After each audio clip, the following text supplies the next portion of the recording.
할렐루야. 사랑하는 수원아산 가족 여러분, 환영합니다. 가정예배로 이 시간에 모이신 모두를 너무나도 축복하고 환영합니다. 오늘 우리가 함께 말씀을 나누며 하나님 앞에서 결단하는 시간을 가졌으면 좋겠습니다. 오늘 우리가 같이 함께 나눠볼 말씀은 출애굽기 23장 1절에서 9절 말씀입니다. 오늘 우리는 하나님께서 우리에게 말씀하시는 중요한 덕목을 이야기하려고 합니다. 그것은 바로 공평입니다. 여러분, 공평이란 무엇인가요? 사전적 의미로는 어느 한쪽으로든 치우치지 않고 공정하고 바른 판단을 의미하고 있습니다. 하나님께서는 우리 사람들의 행위가 공정하고 정의롭기를 원하십니다. 그 이유는 우리 하나님께서 자신이 의로우시며 또 공평하시고 공정하신 분이시기 때문입니다. 오늘 말씀을 통하여서 하나님의 의로우신 성품 중 공평을 우리가 함께 살펴보기 원합니다.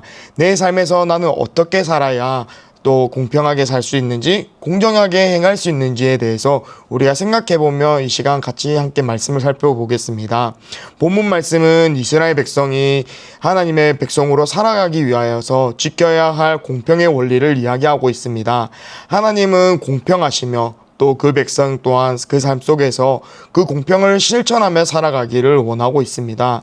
하나님은 거짓과 편파, 이기심이 지배하는 애굽의 삶이 아니라 이제는 진리와 정의, 사랑과 질서가 다스리는 하나님의 나라의 백성으로 살아가기를 요구하고 있습니다. 오늘의 이 말씀을 우리가 크게 세 부분으로 나눠 보려고 합니다.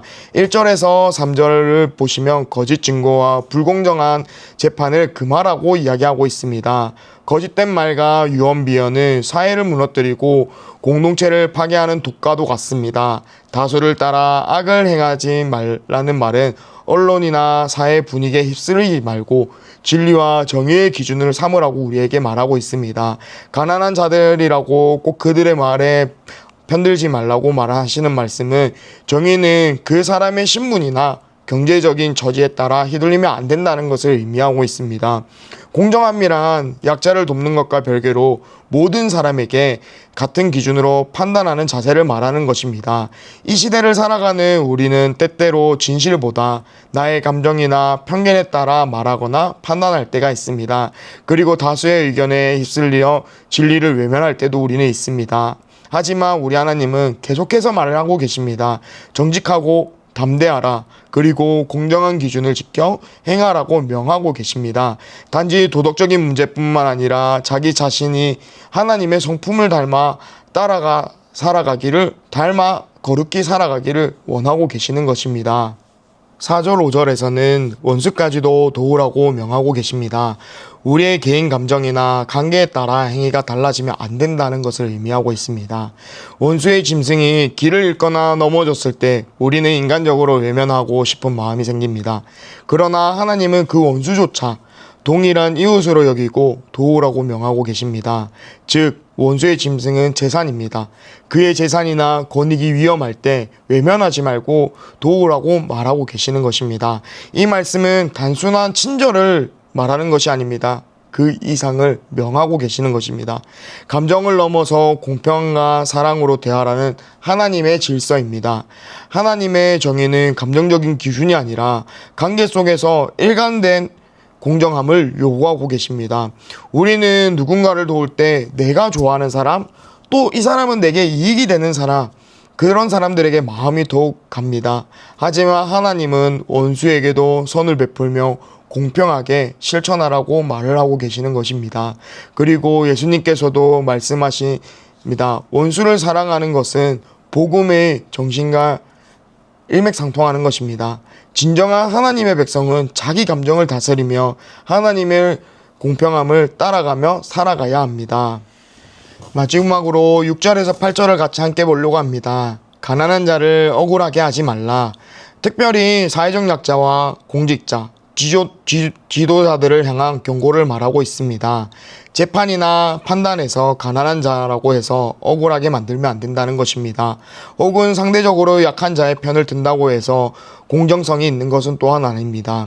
뇌물은 그 자체가 불이한 이득이라고 이야기를 하고 있습니다. 우리의 눈을 가리고 옳고 그름을 왜곡하는 도구가 됩니다. 하나님의 공평은 돈이나 권력, 배경에 흔들리지 않는 절대적인 기준이 되어야 합니다. 우리가 공직자나 지도자는 아닐 수도 있습니다. 그렇다고 해서 이 말씀이 우리에게 적용이 안 된다는 것은 아닙니다. 오늘날 세상은 돈과 권력의 기준이 되는 경우가 너무나도 많습니다. 그러나 하나님의 백성은 공정함을 위해 손해를 감수할 수 있는 용기가 필요합니다. 공직자나 리더뿐만 아니라 우리 모두도 말 한마디에 판단 하나에서 공평을 실천해야 합니다. 하나님은 우리를 중심을 보시기에 우리는 정직하게 행해야 하며 그때 하나님께서는 우리를 보시며 기뻐하실 것입니다. 이 시간 말씀을 맺으려고 합니다. 하나님의 공평은 우리의 삶의 기준이 되어야 합니다. 하나님은 단순한 도덕적인 행위를 말하고 계시는 것이 아닙니다. 공평과 정의 그 자체이신 하나님께서 이스라엘 백성에게 율법을 주신 것은 세상이 질서 있게 돌아가기만을 바라는 것이 아닙니다. 하나님의 성품이 그 백성들로 인하여 이 땅에 드러내기 위한 것입니다. 이 시대를 살아가는 우리도 하나님의 백성으로 부름을 받았습니다. 하나님의 나라에 성별된 백성이며 또 구별된 백성입니다.